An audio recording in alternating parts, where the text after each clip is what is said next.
आसिम मुनीर की आर्मी ने बर्बरता की हर हद लांघ दी है। पाकिस्तान के अवैध कब्जे वाले कश्मीर में शोक सभा के लिए इकट्ठा हुई भीड़ पर जनरल डायर बनकर टूटी मुनीर की सेना जुल्म की इंतहा पार कर दी है। नमस्कार, मैं हूं अनुश्री गुप्ता और आप देख रहे हैं एनडीटीवी इंडिया।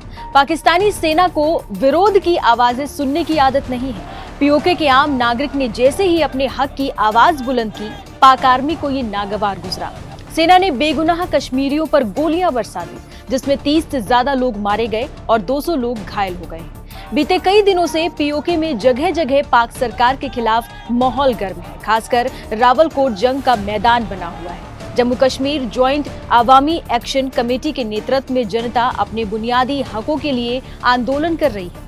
9 जून को कमेटी ने लॉन्ग मार्च बुलाया था। उससे पहले एक्शन कमेटी के प्रदर्शनकारी एक अस्पताल की मोर्चरी के बाहर जमा हुए थे। वहां कमेटी के एक सदस्य का शव लाया गया था, जिसकी मौत पुलिस की गोलीबारी में हुई थी। और तभी पाकिस्तानी सेना की बंदूकों ने बारूद उगलते हुए 30 लोगों की जान ले ली। हालांकि स्थानीय पुलिस का आरोप है कि पहले प्रदर्शनकारियों ने हमला बोला था। ये एक्शन कमेटी यहाँ का सबसे बड़ा नागरिक अधिकार संगठन है, जो लंबे वक्त से शासन, सब्सिडी और आम आदमी के हक को लेकर पाकिस्तान की मुखालफत करता रहा है। पाकिस्तान सरकार और सेना की तरफ से यहाँ के लोगों के साथ दोयम दर्जे के नागरिक जैसा व्यवहार किया जाता है। लोगों का आरोप है कि पाकिस्तान उनके प्राकृतिक संसाधनों का इस्तेमाल तो करता है, लेकिन बदले में उन्हें सिर्फ तबाही और भेदभाव ही मिलता है। लोगों की आवाज उठाने का इनाम ये मिला कि पाकिस्तान की शहबाज सरकार ने एक्शन कमेटी को आतंकी संगठनों की सूची में डालते हुए बैन कर दिया। आंदोलन से जुड़े नेताओं का आरोप है कि 5 जून की रात से ही पूरे पीओके में इंटरनेट सेवाएं भी बंद कर दी गई थी। जम्मू कश्मीर के पूर्व डीजीपी एसपी वेद ने पाकिस्तानी सेना की इस कायराना हरकत पर एनडीटीवी से बात करते हुए आसिम मुनीर की तुलना जनरल डायर से की।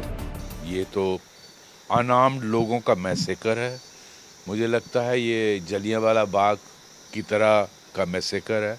और पाकिस्तान आर्मी का जो चीफ है Asim Munir, so called fraud field marshal, he is acting like a general Dyer जैसे इनोसेंट लोगों पर गोली का आदेश दिया, ऐसा ही लगता है उसने दिया है। और निहत्थे लोगों पर जो बेसिक चीज़ें मांग रहे हैं, क्या कह रहे हैं, आटा सस्ता कर दो, बिजली सस्ता कर दो, ये क्या कौन सी डिमांड है? और उनको आप टेररिस्ट डिक्लेयर करते हो।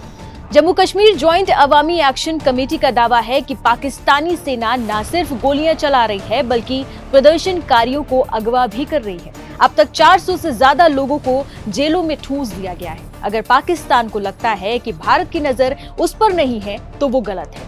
पूरा जम्मू और कश्मीर भारत का अभिन्न अंग है, और जैसा कि मैंने कहा कि जो वहाँ बर्बरता हो रही है उसको अंतर्राष्ट्रीय समुदाय देख रहा है।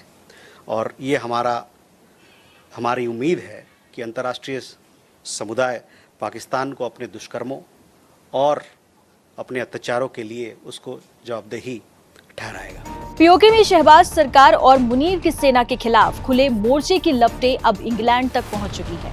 लंदन में पाकिस्तानी हाई कमीशन के बाहर लोगों ने पाक सरकार और सेना के खिलाफ जमकर नारेबाजी की। पीओके में हो रही हिंसा को लेकर कम से कम 30 ब्रिटिश सांसदों ने ह्यूमन राइट्स के उल्लंघन में दखल देने के लिए अपनी सरकार को चिट्ठी लिखी है। पाकिस्तान को इन मौतों को हिसाब देना होगा। उसे बताना होगा कि बेगुनाह नागरिकों का खून क्यों बहाया गया। ज्वाइंट अवामी एक्शन कमेटी ने काफी वक्त पहले पाकिस्तान सरकार को 38 मांगों की एक फहरिस्त सौंपी थी। इसमें सब्सिडी वाले आटे और सस्ती बिजली जैसी बुनियादी मांगी भी शामिल थी, लेकिन सरकार ने उन मांगों को अनदेखा कर दिया। नतीजा ये हुआ कि इस वक्त पूरे पीओके में बाजार बंद है, आंदोलन सुलग रहा है और पाकिस्तान फौजी बूटों तले इसे कुचलना चाहता है। क्या आपको लगता है कि इस बार पाकिस्तान के अवैध कब्जे वाले कश्मीर में नागरिक आंदोलन के सामने सेना को घुटने टेक देगी? अपनी राय कमेंट्स में जरूर बताइए।